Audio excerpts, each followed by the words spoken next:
Fundamental para los defensores de los derechos humanos es dominar cada uno de los 30 artículos que integran la Declaración Universal, aprobado por las Naciones Unidas en 1948, el Pacto Internacional de Derechos Civiles y Políticos, adoptado por la Asamblea General en 1966, el Pacto Internacional de Derechos Económicos, Sociales y Culturales, también aprobado en 1966, que complementa la Declaración Universal, y la Declaración de los Defensores de los Derechos Humanos, adoptada en 1998.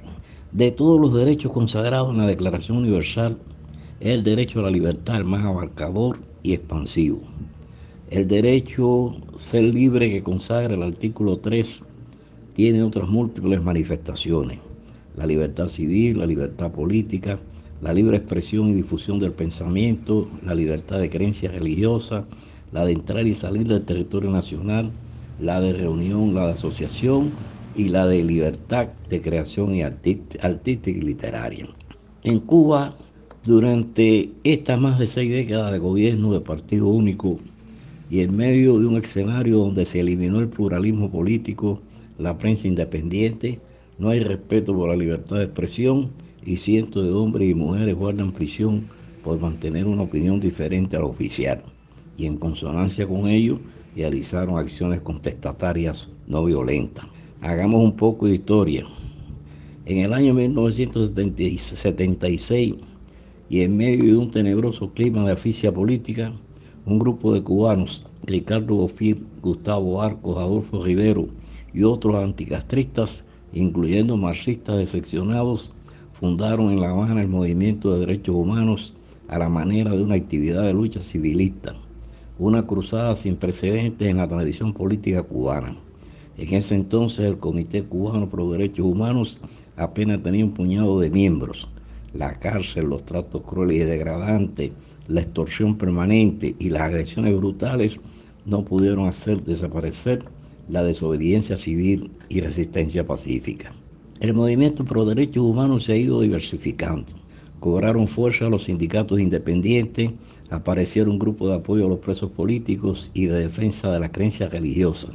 El régimen reaccionó con su habitual fiereza, persiguiendo a los defensores de los derechos humanos de la misma manera que había tratado antes a disidentes y opositores. La disidencia cubana, agrupada en un sinnúmero de partidos y movimientos políticos, producto de la dura represión, han tenido sus altas y sus bajas. Ya en el 2010 se creó por un grupo de presos políticos de la Primavera Negra el Observatorio Cubano de Derechos Humanos, que recoge y sintetiza las aspiraciones de todos los que le antecedieron en este largo camino de la lucha por el respeto a la dignidad humana, que es el núcleo de los derechos humanos.